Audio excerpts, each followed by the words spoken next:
Hello everyone, welcome to another video. Today we're going to be checking out the ROVE R3 Dash Cam. So this is going to be a unboxing and a full install tutorial, not just for the R3 Dash Cam that'll have a camera in the front and the rear, but also we got all of the accessories. So we have the Hardwire Kit that will give us power 100% of the time, so we can know that this is going to record everything that happens, as well as ROVE's 512 gigabyte micro SD card. I've always sworn by Samsung's, but ROVE does have their own, so I'm going to go ahead and give that one a try, put it to the test, and if it's trash, I'm going to let you know. Let's go ahead and start with the unboxing of our dash cam here. Inside of the box we have you can see that right there. There's a little ribbon that holds it open, or keeps it from going too far open, I don't know. We have a user manual that is a book. Lots of pictures it looks like. Of course I keep on stopping on pages without pictures, but there we go. Got a user's manual, most important information. They want your feedback, share your captured moments on their thing, and they do giveaways. Alright, now that we're past that, let's look at what the actual hardware that comes inside here. Starting with right here, this looks like it's going to be our dash cam, the ROVE R3. There we go. So this is our dash cam itself. This is our exterior camera, or facing towards the front, and then if you flip it around right here, we have our rear camera that faces into the cabin here.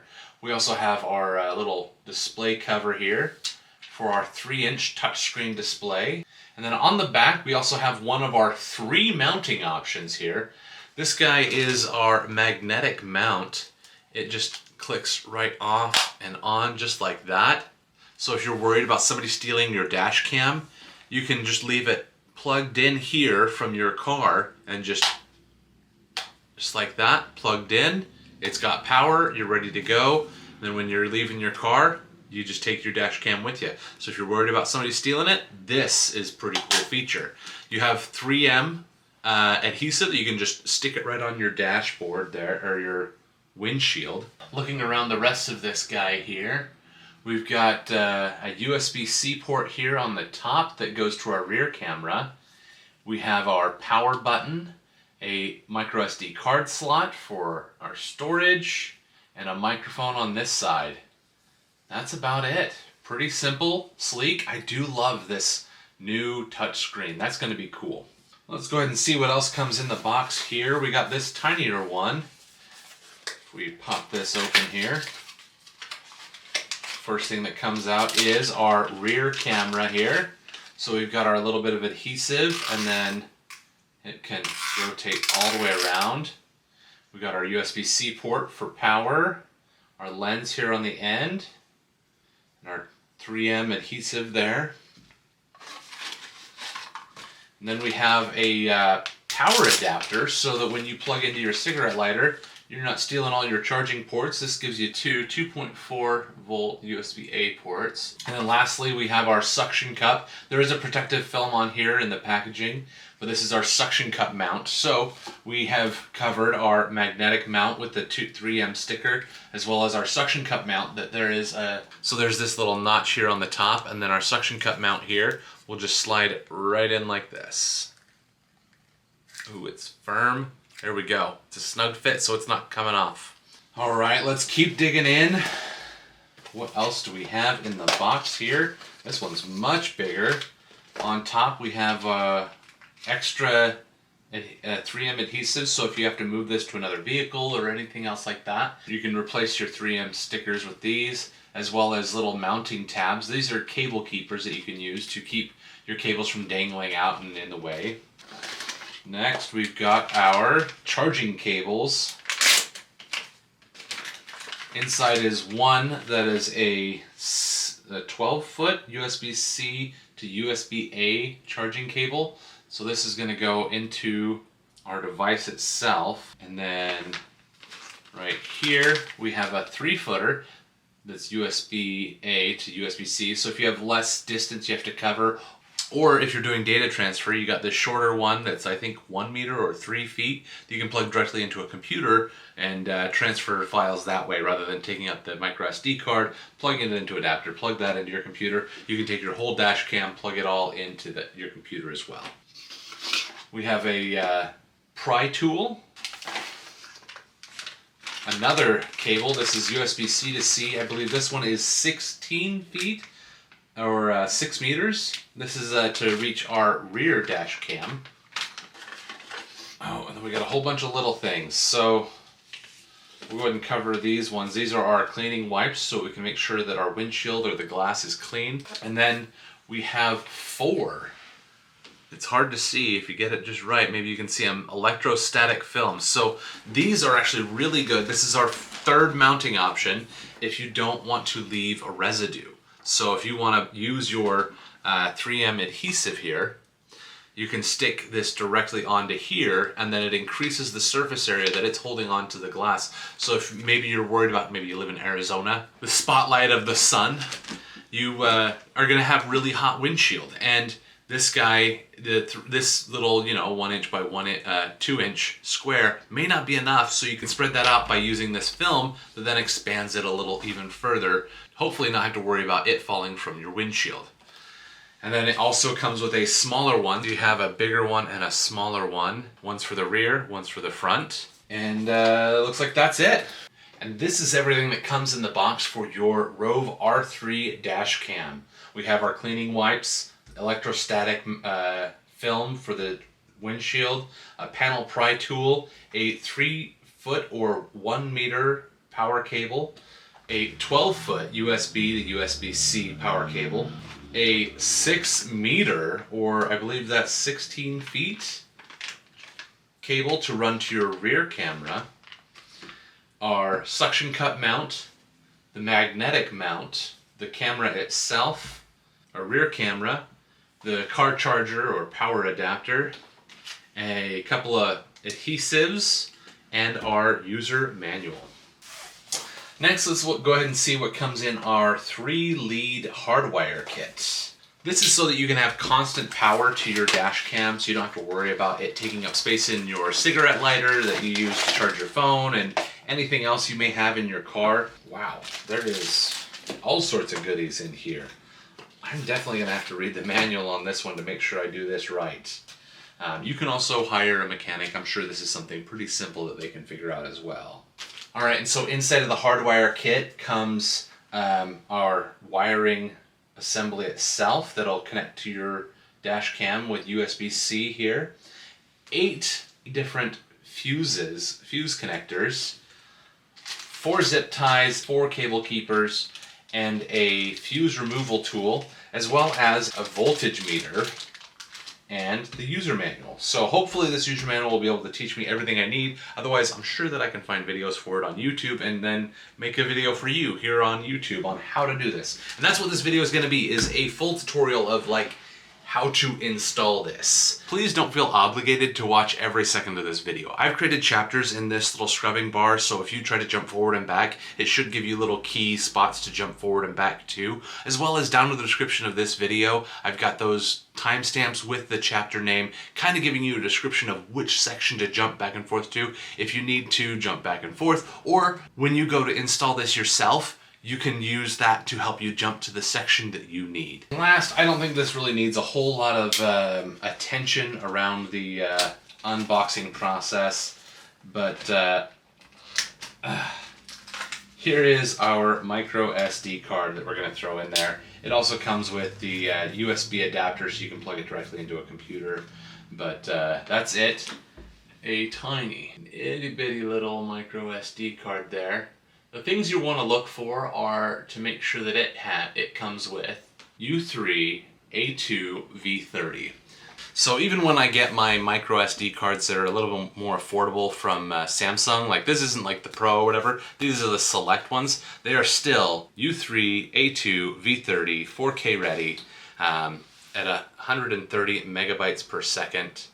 versus this one that claims read 170, write at 100 megabytes per second. So these two are very similar. Either one should be good. Both of them are U3, A2, V30. These are three separate speed ratings or quality ratings when it comes to micro SD cards. Make sure it has all three. For future reference, if you are setting this up for yourself, I would recommend setting up everything, just plugging it in and connecting to the app inside where you're not in an awkward place, because like you have to get to the serial number, which is on the bottom of this. It's a lot easier if you're doing that at like a table, a desk, or something where it's not mounted like this.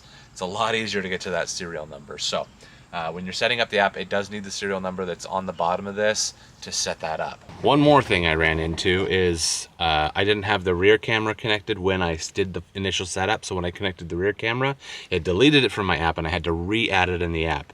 Grab your manual. If you're reading the manual, this will tell you everything that I'm teaching you in this video today, but I am not a reader, so go ahead and grab your manual just to get the QR code so you can download the app. The app will look like this right here, ROVE Dash Cam app, and then we'll go ahead and hit install. Alright, so once you've created your account and logged in, it'll take you to this place where there should be no devices, unless you already have your dash cameras hooked up here. So you can hit add new device, and then make sure your Wi-Fi is turned on. This is our Dashcam touchscreen. To turn on your Wi-Fi, you can tap here and then you can just turn on Wi-Fi, but you'll need your Wi-Fi password the first time. So go into your settings gear here. Video settings. And then click on the gear in the bottom left. System settings. And then click on Wi-Fi. And then always on. And then this page will give you the password for your Wi-Fi. Wi-Fi is on. You'll find the ROVE R3F and then put in the password. The default password is just 1234567 And then, so now that we've connected to the ROVE Dashcam Wi-Fi, we can go to next. It says going connecting to your Dashcam. Shiny new one. And now it wants the serial number. And once you've put in your serial number, it'll take you to this page here where you can double check all of the information about your device, and then it looks like it's due for a firmware update, so we can click on update firmware.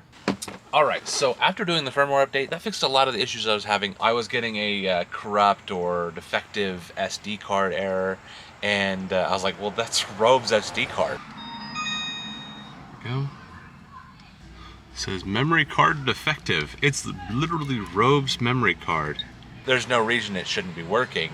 It turns out you had to format it, but once the firmware is updated, it knows that it needs to format that SD card. It'll then take you like through time and date settings and whatnot. So we set it up for our time zone, the time and date that it is here and everything like that. All right, I'm going to do this section in two parts. The first one is going to be the traditional install method where we install the cameras connected to the traditional cigarette lighter power plug output port there that most cars have. And then in the second part, I'll show you how to install the Hardwire Kit or connect it all into that so that it can have constant power. All right, first thing we want to do is clean the glass where we're going to install our dash camera. So just get some generic glass cleaner here. And then a microfiber towel. That'll be great. And if you want the quickest method, you can go straight for the suction cup here. You'll just connect that up here and then attach your dash camera here like that. And then right here, I don't know if you can see that, but this is a lock. And so what it actually does is it swings left and right to release and pull the suction cup. You see that? So you can just stick it on there and twist it down. I haven't removed the film from that because I do want to keep this in good condition. However, I am going to use the electrostatic film that this guy comes with. The side that sticks to our tag comes off, and then this guy goes on here like this. And then it'll be best if we can have power to our camera when we go to get this lined up. So let's go ahead and give us power. And you can see right here, it has this little dotted line here. It says stick the main ROVE 3 camera here. So this little dotted area, this is a good place to stick the 3M adhesive from your camera on. So we'll peel off our 3M film here, and stick it on as square and as straight as we can. Just like that. Now we're all set up for the camera wise. Now it's time to run our power cable here. I would start here and work your way around. There we go. And then, man, that little magnetic feature is kind of nice. I don't know how much I'm gonna use that, but it'll be really nice. Next, we'll take our little clips that come with it and attach them. I got one already attached up here, right next to the headliner. We can clip our cable in there to keep it nice and tidy. If you have a different setup, like a mirror here with like sensors and stuff, you can tuck the cord into that to be a little more tidy. But we're just gonna go straight up, and then here we're just gonna tuck this cable up underneath the headliner. There's actually room up in there for stuff to go, and this wire will tuck away up in there real nicely. Next, we're gonna be crossing over here. You can use your pry tool to help get underneath this and pry it away to get that open so you can get your cable in there. I'm gonna add one more adhesive tag here. One of these guys. There. Actually, I'm gonna pull this off all the way down. I forget that this one, we gotta run down this pillar here and then back into this pocket here. So we're gonna take this whole pillar piece off if we can, just like that. And it should just pop off with the plastic clips, and that I think might be enough for me. That. All right, the sun was setting a little bit too quick on me here, so I had to bring in some artificial light. Sorry about any harsh shadows. Next, in my car, it could be different for yours, but most cars, I imagine, this whole panel right here just pops right off. There we go. Once it gets started, it's pretty easy. And then we're gonna feed our cord. So we fed it all the way down this pillar here, and then we're gonna feed it into here. And then this glove box should, you can see my finger there, they should just connect right through.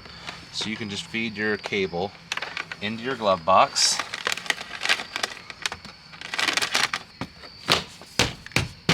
There we go. And all I got exposed is this tiny little bit piece of wire right there. That shouldn't cause any issues. Now is a good time to go through and do a little bit of cable management as you go. Figure out how much wire you actually need. And then from here, you're just gonna measure this to your cigarette lighter plug. And then you'll just tuck this guy in. If you'd like, you can actually tuck it up above your glove box here. There's a little bit of a lip up there. You could probably even use one of those clips to hold it all in place so that it doesn't fall out when you're driving. And now all we have is this one wire coming from our glove box going straight to our charging port. So that's going to be, you know, fairly tidy. If you really want, you can, you know, pin it up and out of the way and whatnot so you don't have to look at it or see it or it doesn't obstruct things. You can do that however you want. In the next segment, I'm going to go ahead and show you how to wire the rear camera, and then we'll go ahead and do the Hardwire kit. But I've run out of sunlight, and so we will see you tomorrow. We're going to go ahead and set up that rear camera now so that we can actually see what it's looking at before we mount it. So we'll take the end that looks like this and connect that to our dash cam up here, and then the end that's a right angle here, we're going to connect that to our dash cam in the back. So right here on the top, there's a USB-C port to run to our rear camera. We'll just plug it in like that, and then this cord will then tuck up in here later. But for now, I'm just going to wrap it around my rear view mirror so it doesn't get pulled off, and then take the rest of this and throw it in the back seat. All right, so on our little rear camera here, we have a USB-C port. We'll just go ahead and plug our angled piece in there. And we may end up having to switch it whichever way, but this is just to get an initial setup, and now we can run power to it. If you do not have this plugged in, and this is plugged into your dash cam in the front, it'll just power cycle over and over and over. It won't record because it's trying to connect to this camera because it sees a cable's connected to it, but it's not working. So it'll just keep rebooting the camera until you do. So now we got everything connected, you can then turn the power back on to reconnect this camera here to the app so we can actually look at where this is going to be mounted for sure. Good grief. Okay, so One more thing I ran into is I didn't have the rear camera connected when I did the initial setup. So when I connected the rear camera, it deleted it from my app and I had to re-add it in the app. Rove, this is way too much work, bro. Now we can do the things we were here to do. Jeez Louise. All right, so this camera is adjustable and we're probably gonna mount it like that. If I bring it up here further to tuck it out of the way,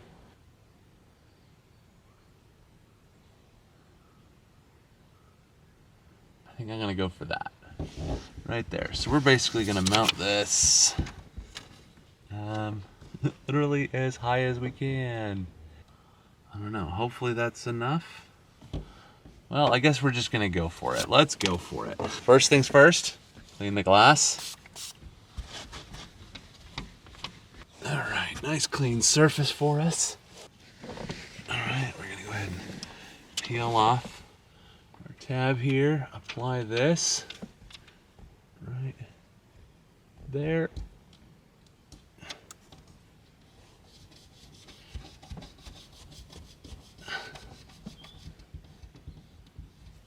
They say to use a credit card to get any bubbles out of your film.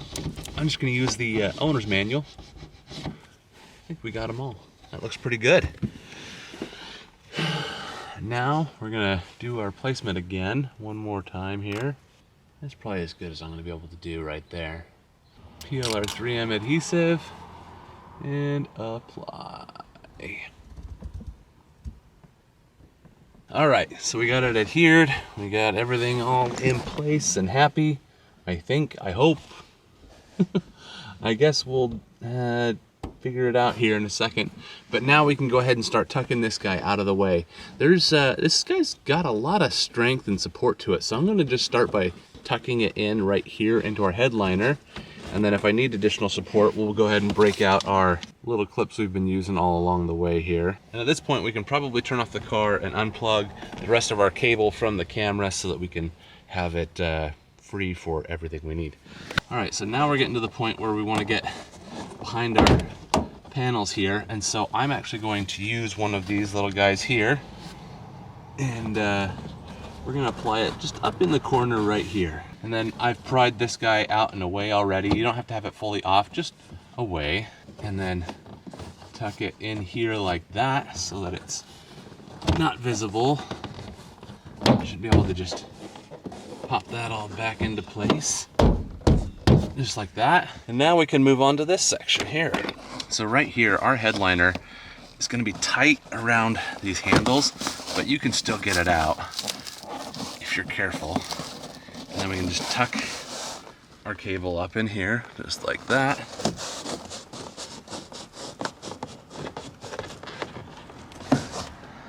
And then get our seal back on top of it. And you'll never know, you can't even tell. All right, next we are right here on this section where we want to pry this guy out. This one might be a little more difficult because of our seat belt here. There we go.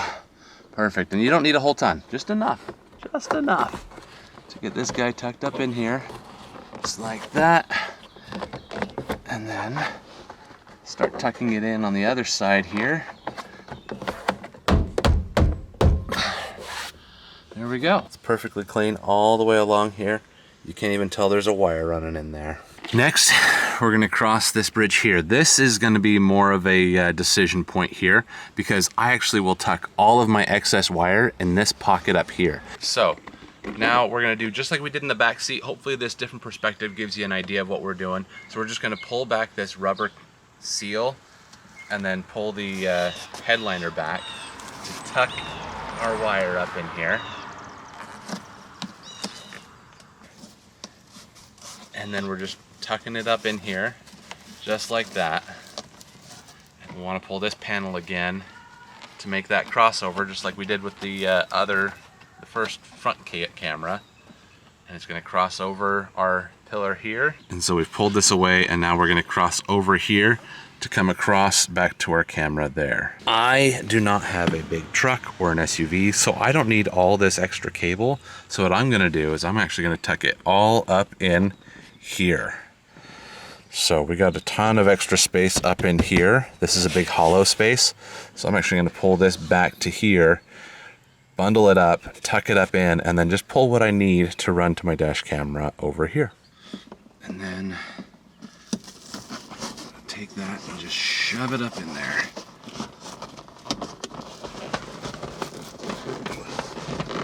Once you've run your wire in here, you can just put your finger on the weather stripping here, and that'll just do this, and that'll actually pull your headliner back into place. So running your finger there gives your headliner the space to tuck back in. You might just give it a little nudge, and then we can run over to here. All that clean and tucked in. And you'd never know there was anything up there.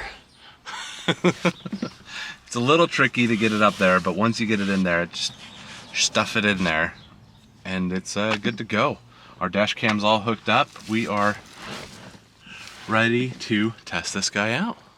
All right, it is now time to install our Hardwire Kit. So when you're picking these out, make sure you're getting the one with the USB-C cable. Some ROVE dash cams use things other than USB-C. So make sure you're getting the right one for whichever ROVE dash cam you have, but this R3 camera uses USB-C. So I got the right power kit, and I'm gonna go ahead and demonstrate using the fuse switch box under the hood, because the fuse panel for my car is actually under here, which is a little hard to film. So just to show how to do it, I'm going to be using the main fuse panel here in my engine bay, because it's open and easy to access, so you can see what you need to do, and then when you're in the tight quarters, you can do it a little bit more easily.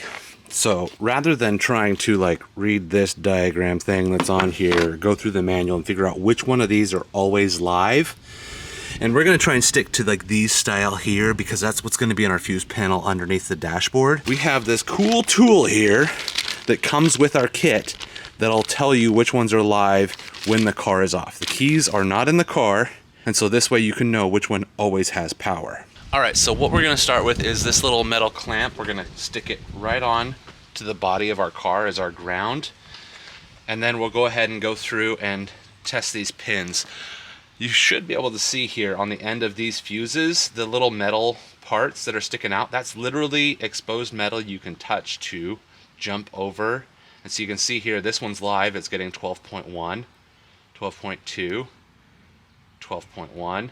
So an example of one that doesn't light up right here, these 10 amp pins, these do not have constant power. It's only when the car is on that these will have power. And so these have constant power. And then you do want to find one like down here that doesn't have any draw when the vehicle is off. So that's what we're going to be doing in that panel down underneath the dashboard, where it's going to be a little harder to film, but I'm going to go ahead and get that connected.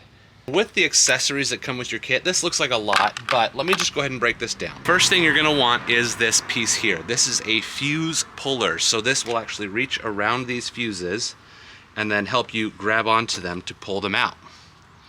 Here on our main power cable here, we have our connectors. So we have red is battery, that's the one that we want to always have power.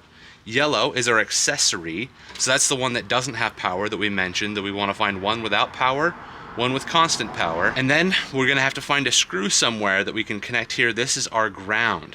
While at first look it can be confusing, but you don't need all of these, you just need one. And they try to have every version to be compatible with every car out there. So you have the big fuses, the next size down, a medium, a small, and then we have the compact fuses as well. So you'll just pull your fuse here and then look for which one matches here. I can see here that mine match this style here.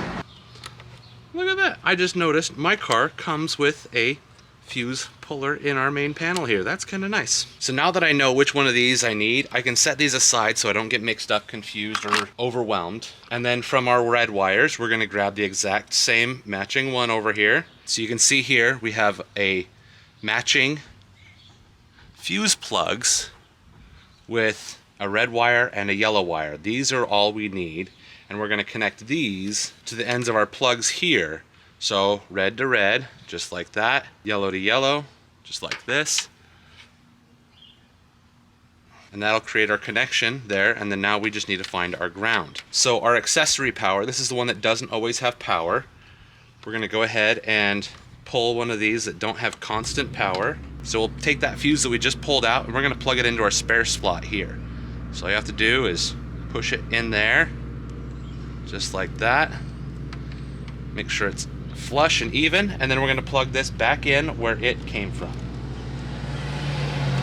Just like that. And then the same thing over here, we're going to take our battery powered, our red wire, find one that always has power. We'll pull that fuse and then plug it in here. And then this guy we'll just plug in over here, just like this.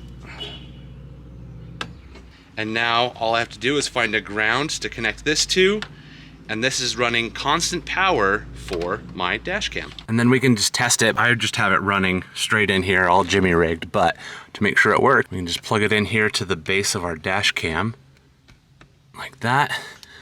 Connect our dash cam. We got a blue light, that means it's got constant power now. There we go, there's a good one. That live one goes to our red wire. Put that back in there. Okay, all right, and now we just got to find a ground nearby. All right, and I got my ground connected right there, and it's all hooked up. Now I just got to do some tidying of these wires and run them up into my dash cam. This does come with zip ties and cable clips so that you can tidy all of these wires up and run them up here to our dash cam. The next thing we want to pay attention to here is our little inverter brick or whatever this might be. This guy kind of explains everything. So we got, you know, red is our constant power, black is the ground, yellow is the accessory power, and it says we pull 5 volts at 2 amps. And then over here we can see battery drain protection starting at, and so depending on what power we're getting, so it's got the 24 volt and whatnot. So if you're a trucker and you got this up, you can use this one for your semi trucks, or for a regular car we have our cutoffs. If you wanted to cut off at 11.8 volts, 12 volts, 12.2, or 12.4. So mine is set to 11.8. If that does leave us stranded somewhere, we can bump that up for future, but I think we're gonna leave it right where it is for now. All the way to the left at 11.8 volts. All right, it's a little hard to see in here, so I'm sorry if the exposure is weird, but so this is our fuse panel where everything is connected. You can maybe see my fingers here. Everything's connected down here to this yellow block here, and then I just have all the power coming up here, and then I just have a little piece of plastic here that's going to be perfect for our little power management block. So I'm just going to go ahead and peel off this 3M sticker here. There we go. And I'm going to adhere this right here where we can access all of our switches. Toyota didn't even know when they were putting that there. That was going to be perfect for what we need here. Let me bring it in closer so you can see. You can see a little bit better there now. So there's just this little like piece of plastic that was sticking up, and this is going to be perfect for our little battery management block here. It's got our power cutoff. It's got our parking mode switch. All of the things we need to access on this guy will be just right behind this panel. And just like how we installed our power cord going up this guy here through the headliner, we're just going to come the exact opposite side. It's the exact same process to connect it here.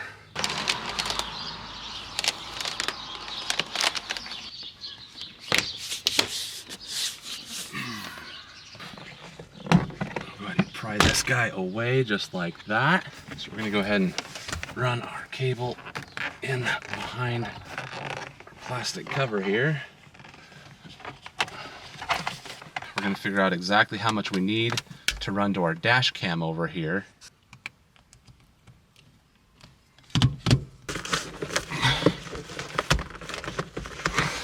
Recording started.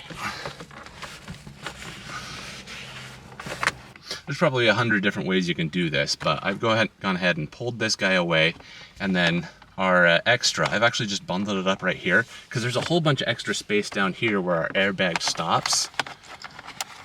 And I can just tuck all of our cord in here. And and nobody will ever know. Look at that. We're all set. We got our cord running up here. You can't even see it. Now I just got to go through and remove our other cord that ran to our cigarette lighter. Yeah, just like that.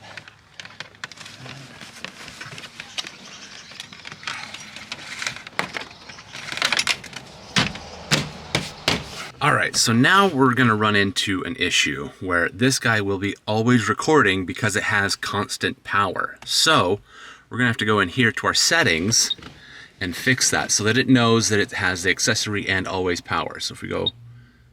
Recording stopped. Video settings. Settings.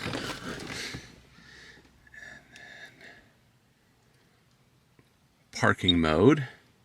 And it says here, feature will not work unless you install the recommended 3-lead hardwire kit, which we just did. And then, yes, turn on. Hardwire kit is not detected, please. Yes, turn on because we have it here. Now, keep in mind, you cannot get to this menu if you have power coming in, but the car is not turned on.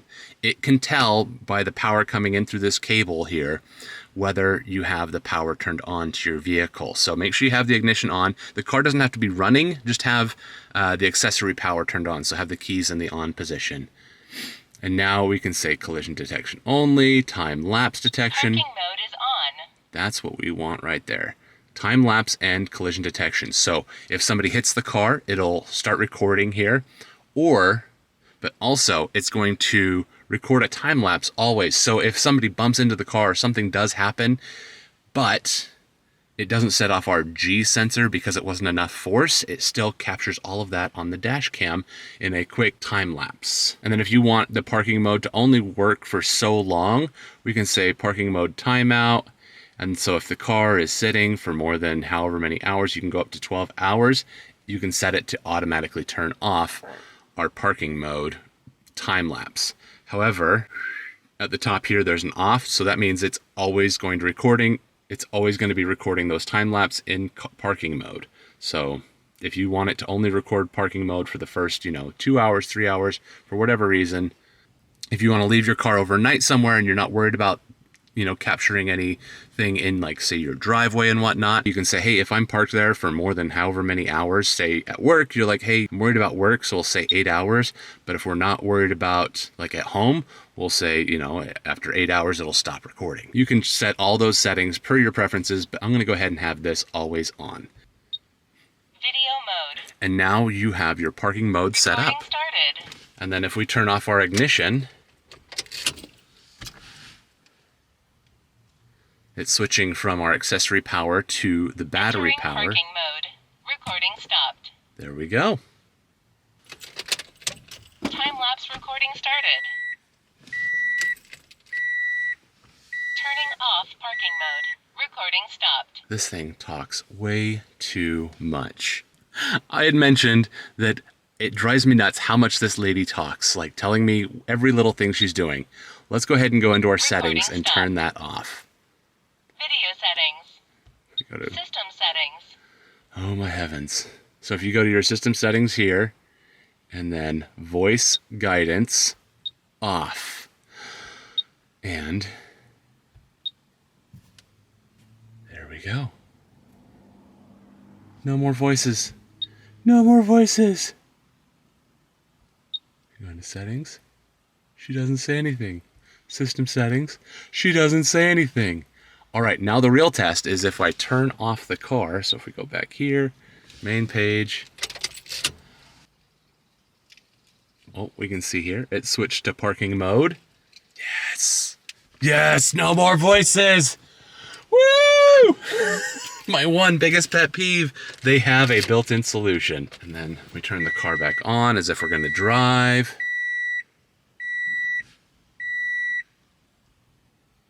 And you can see here, we got 7 seconds. It's now recording a regular video. Yes! Yes! Oh, what a relief. This is gonna be so nice. All right, you guys, let's go for a drive. My dash cam is behind my rearview mirror right here. And the first thing I'm noticing is that it can't see my face. the camera is a little low. Let's go ahead and just start driving here. I know, I brought my dog. He's not impressed. Let's go. So can you read these signs, like the speed limit sign there? How well can you read that? How well can you hear me? How's the audio on this guy? When we compare it to like my camera here behind me. So if we compare it to like the video quality we're getting from my camera here in the back seat to what we're getting off the dash cam, what's the comparison look like? How does it look?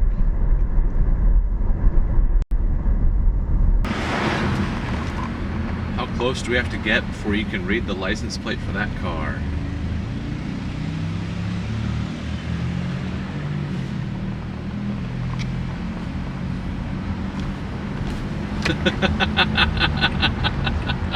Well, there's an instance of what we want to record. Somebody's in the left turn lane and they're like, oh, I wanted to go straight. Alright, so this is an example of normal following distance in town. We're doing about 25 miles an hour, so we got maybe 2 car lengths between me and the guy ahead of me.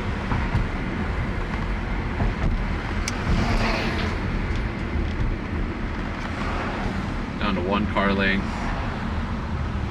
And we're like right up on it. Somebody needs some donuts. Gotta go to the donut shop. So even though my face is covered, how much of me can you see? Like, you can definitely tell if I'm texting, right? Like, you can see my hands, I'm assuming. Maybe. Can you see Maverick hanging out the window there? He's just having the time of his life, just living his best life right there. Let's go ahead and go back and review this footage. And the nice thing is, once we get home, if we want to capture our video, we can just take this guy off, pull the SD card out, or we can take the whole thing inside with us. Alright, as you may be able to tell by the growth of my beard, I've had this guy for about a month now, and I've had a chance to test it out, and I think I've gained an opinion on it. So, the first thing I do want to tell you guys is I paid for this dash cam with my own money. I have no affiliation with ROVE. They probably don't even know who I am, even though I think they are one of my top videos I've ever made. Anyway, so I paid for this with my own money, it was not sent to me, and all opinions in this video are my own. So after watching back the footage of testing out the driving and whatnot, the first thing I noticed, and you'll probably notice, is that this guy is not 4K. While I did up-res or just expand the video to fill this 4K frame here, it only records in 1440p on the front-facing camera, and then the interior and rear cameras are 1080p. This is likely limited because of the micro SD card. There is just one SD card, and it's trying to save 3 videos all at once to that one little card. So keep in mind, like, that is not terribly surprising that it can't record in 4K, because 4K is a really big file as it is. Adding 2 more video files coming into an SD card at the same time is a pretty tall ask. Most devices will have an internal storage or something else like that if they want to have more than that, but it's also going to cost a lot more. So that kind of comes with this and its affordable price point. Next, speaking of our micro SD card, it's accessed right here. There you go. You just put this guy in, and this is, again, ROVE's micro SD card there. So it is working just fine. I've been able to put it in my computer and pull the videos. It does store each camera in its own separate folder that it's got labeled A, B, C, front, rear, front, cabin, rear, I think is what they call it. And the only button on this guy is our power button. That's also our lock button. So if there is a event that you want to save, like somebody doing something stupid in front of you, you push that button and it'll then put it into a lock folder so that it doesn't automatically overwrite that file. Next thing to note is this guy does not use batteries. It uses what's called a super capacitor. So it's basically a capacitor that holds a little bit of power, and over time that will drain out. It doesn't last as long as a battery, but it is meant to have constant power. So if you don't use the Hardwire Kit like I did, I think it can record for, I think it's 30 seconds, maybe a minute, if it does feel an impact while your car is parked. But the biggest thing is safety, because on a hot summer day, a standard battery can begin to swell and things like that, where a supercapacitor will not do those things, making it much safer in a car under a windshield on a hot summer day. The next upgrade on this that I noticed from the R2 4K that I have is that it now has 5 gigahertz Wi-Fi and 2.4 gigahertz Wi-Fi. So the 5 gigahertz Wi-Fi does support faster transfer speeds. So if you're trying to use the app to download, to watch back videos and things like that while in your vehicle, this can do that. Keep in mind, I've had a ton of questions about this. If you want to view this from your home, it doesn't connect to your home's Wi-Fi. It projects its own Wi-Fi. Your phone can then connect to it to then access the videos. It doesn't upload videos. It doesn't connect to your home's Wi-Fi. You can't stream it from somewhere else. It doesn't have internet access.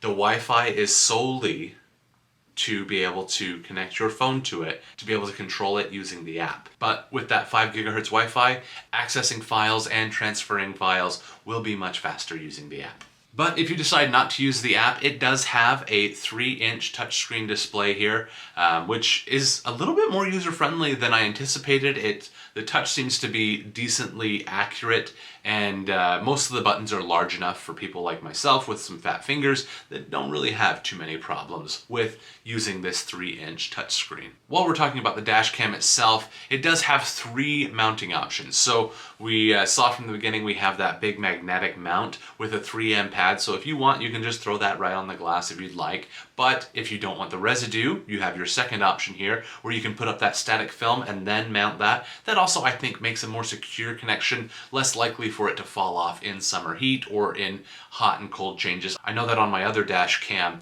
that uses the suction cup, it tends to fall off probably 3 to 5 times a year when we are in the change of seasons. So on the hottest of summer days, it'll usually fall off, and then in the spring, when it has those transitions of like really cold days to really warm days, it tends to fall off on those days, and then the same thing in the fall. So not usually in the winter, but those other times of the year, it usually will fall off a few times per year. So that's something to keep in mind. The static film is going to be a more secure method. And then, of course, I just mentioned we have our suction cup. However, there is one caveat with using the suction cup mount. While the mount is part of this section here itself, there is no way to run power to this dash cam if you're using just the suction cup mount. You have the port here on the top that runs to our rear camera, but it doesn't run power to the camera itself. So you have to have that magnetic mount on there anyway, so you might as well just mount it using the 3M film. You can use this for power, but then you lose access to your third camera, so that's something you can weigh in on yourself. If you are going to use the suction cup mount instead, I might not look at getting a 3-camera setup, probably just a 2-camera setup. But that's only if you need to use a suction cup. Again, I highly recommend using that static film install method. Now let's go ahead and touch on one of my complaints, just to break things up a bit here. We already talked about it, we talked about the fix for it, but out of the box, this thing talks way too much. Video mode, parking mode, recording stopped, time-lapse recording started, turning off parking mode, recording stopped. It tells you every little thing and moment. It just drives me nuts. It really does. I don't need to know when the screensaver is being turned on, but you're still recording. I don't need to know that you're recording. I don't need to know that you're in parking mode. I don't need to know that I'm in the menu. I don't need to know that I'm going into a different section of the menu. I don't need you to tell me what you're doing unless there's a problem. I wish there was a way to be like, hey, only tell me if there's a problem. Because also, once I did turn off the voice, I think it's called voice guidance, there's no other voice activity that happens. I wish there was a way that it would tell you like, hey, no SD card inserted. And it would just like say, no SD card. That's it. If there's an issue. Or if it captures something, it just says recording or saving or, securing file. Like, or just give me a little chime like, bling, let me know that like, hey, you hit a bump that seemed a little bit much. Was it an accident? I'm gonna save that just in case. I wish that there was something more, but once you turn off voice guidance, there's no more voice guidance. So We actually had forgotten the SD card out of it one day, and my wife had looked over from the passenger seat and says, hey, there's a little thing on there that says no SD card. And I was like, oh crap, I forgot it at the house. So, something to keep in mind. If you do turn off voice guidance, you lose that, but I'd rather that be my big issue than having her annoying voice for 90% of the time when I don't need it. Let's go ahead and finish with our Hardwire Kit. So the Hardwire Kit was a little intimidating to get started, but once you kind of jump into it, it's a lot easier once you can kind of like, okay, I don't need all of these extra wires that it shows here that it comes with, because it's compatible with like every car on the market, and so it has to have fuses for all those cars. Once you can match like, hey, these are what my fuses look like to this, then you're good to go. It's a lot simpler. You just plug those in and then you just plug in those 3 pieces and it's like ready to run in. Honestly, I wish I'd done this earlier on my other dash cams. Like, this is so easy. And then if you're getting the Hardwire Kit because you just don't want exposed wires in your car, you want the charging ports back or whatever it might be, that is totally a great option. Just keep in mind, you want to flip the switch on here. There is a switch on the side that says parking mode switch, and then you have like the default to where it'll record in parking mode. You flip it over, and then it won't draw power from your battery when your vehicle is parked. It only gives power to your camera when you're driving. So that is pretty much it. Decent dash cam, obviously not the top of the line in image quality because it does have to bump it down to that 1440p for our front facing camera, and then our 2 interior cameras are 1080. I would love to see it at 4K, but I'm pretty sure our micro SD card technology has not quite reached that point. I'm sure it will one day, but today is not that day. And overall, I'm happy with it. It shows everything inside and outside and front, rear, cabin, all the things that are important to me, especially considering it's going to be parked in a large parking lot with a bunch of people we don't know most days. If we come in and there's a big old dent in the back of the car, we'll hopefully be able to use one of the 3 cameras seeing the interior that also kind of can show the sides, the front and the rear cameras to capture everything, to give us a heads up of what's happened, what's going on, and hopefully that can protect us in the future. If you have questions about this or anything I've talked about in this video, please don't hesitate to leave those in the comments below. And if you too think that the ROVE R3 Dash Cam is right for you, I will have Amazon affiliate links down in the description of this video. I am an Amazon affiliate, so using those links do help to support this channel with no additional cost to you. So go ahead and click those links and do your Amazon shopping from there. Thank you so much for your support. If you enjoyed this video and you found it valuable, please consider subscribing. Thank you so much for watching in a day of TikTok, Snapchats, knick-knack, paddywhack. Thanks for giving this old dog a bone and watching this full-length video. I'll see you guys in the next one.